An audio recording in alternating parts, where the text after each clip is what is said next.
ప్రేక్షక మిత్రులందరికీ కూడా శుభాకాంక్షలు.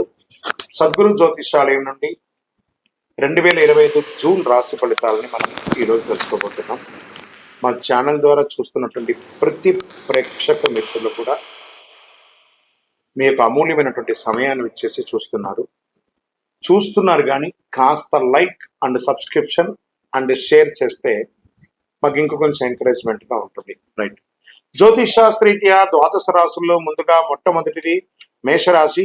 అశ్విని నక్షత్రం 1, 2, 3, 4 పాదములు, భరణి నక్షత్రం 1, 2, 3, 4 పాదములు, కృతికా నక్షత్రం మొదటి పాదానికి జన్మించిన మీరు మేషరాశి వారిగా పరిగణించబడుతున్నారు. ఈ జూన్ నెల మీకు శుభాశుభ ఫలితాలు ఎలా ఉన్నాయి? గోచార గ్రహస్థితులను బట్టి లగ్నంలో శుక్రుడు, ద్వితీయంలో రవి బుధుడు, తృతీయంలో గురువు, చతుర్థంలో కుచుడు, పంచమంలో కేతువు, షష్టమంలో గురువు, భాగ్యస్థానంలో రాహువు, వ్యయస్థానంలో శని గ్రహాలన్నీ కూడా ఇలా ఉన్నాయి. కెరీర్ పరంగా ఈ నెల బహుశా రెగ్యులర్ కంటే కూడా కొంచెం బాగానే ఉంటుందని చెప్పచ్చు. విదేశీయ పరిచయాలు, విదేశీయ వాణిజ్యాలు, ఆదాయ వృద్ధికి చాలా అవకాశాలు ఉన్నాయి. Expansion of imports and exports చాలా బాగుంటుంది. కొద్దిగా ఖర్చులు పెరిగే అవకాశం కూడా ఉంది. వృత్తి వ్యాపారంలో ఆశించిన స్థాయిలో రాబడి బాగా పెరుగుతుందని చెప్పచ్చు. ఉద్యోగాల్లో కొంత పనిభారం, అదనపు బాధ్యతలు పెరిగే అవకాశం ఉంది. మీరు కోరుకున్న చోట ఈ ట్రాన్స్ఫర్స్ కానీ ఇంక్రిమెంట్స్ కానీ ఇంకొక 1 మంత్ వెయిట్ చేయండి, తప్పకుండా అవకాశాలు వస్తాయి. చాలా ముఖ్యమైన వ్యవహారాలని కూడా విజయవంతంగా పూర్తి చేస్తారు మేషరాశి మిత్రులారా. ఏ ప్రయత్నం తలపెట్టినా తప్పకుండా సఫలం అవుతుంది. 1-2 సార్లు ధనయోగం పట్టే సూచనలు ఉన్నాయి.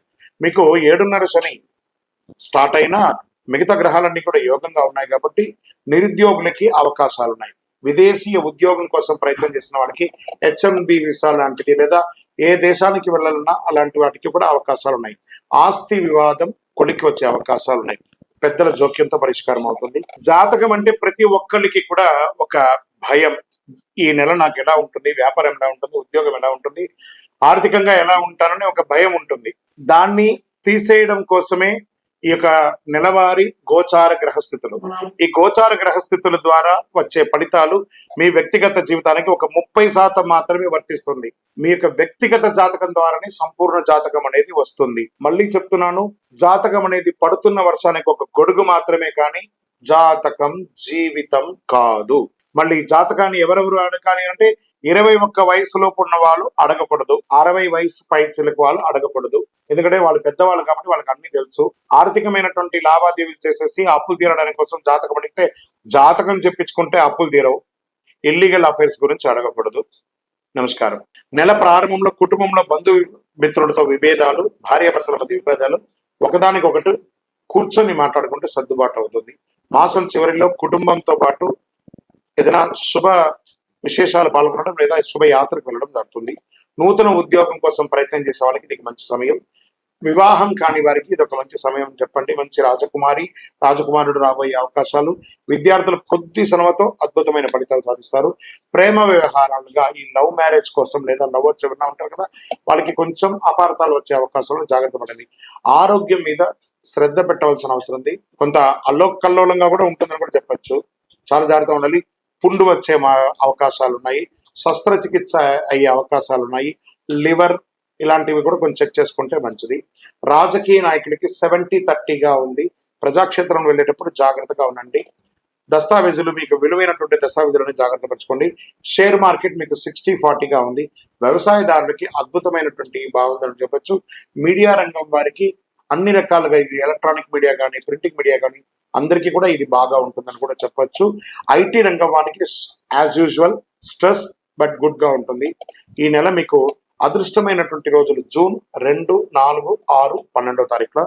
అదృష్ట సంఖ్య 3, 5, 7. చంద్రాష్టమం ఇవన్నీ కూడా మంచిగా ఉన్నప్పుడు చంద్రాష్టమం ఉంటుంది కదా. జూన్ 9 నుండి 11వ తారీఖు వరకు చంద్రాష్టమం ఉంటుంది. ఈ 2.5 రోజులు సంతకం పెట్టేటప్పుడు లేదా వాహనం నడిపేటప్పుడు, ఇతరులతో మాట్లాడేటప్పుడు నోరు అదుపులో పెట్టుకొని చెయ్యండి. జాగ్రత్తగా ఉండి 1సారికి 4 సార్లు ఆలోచించి చెయ్యండి.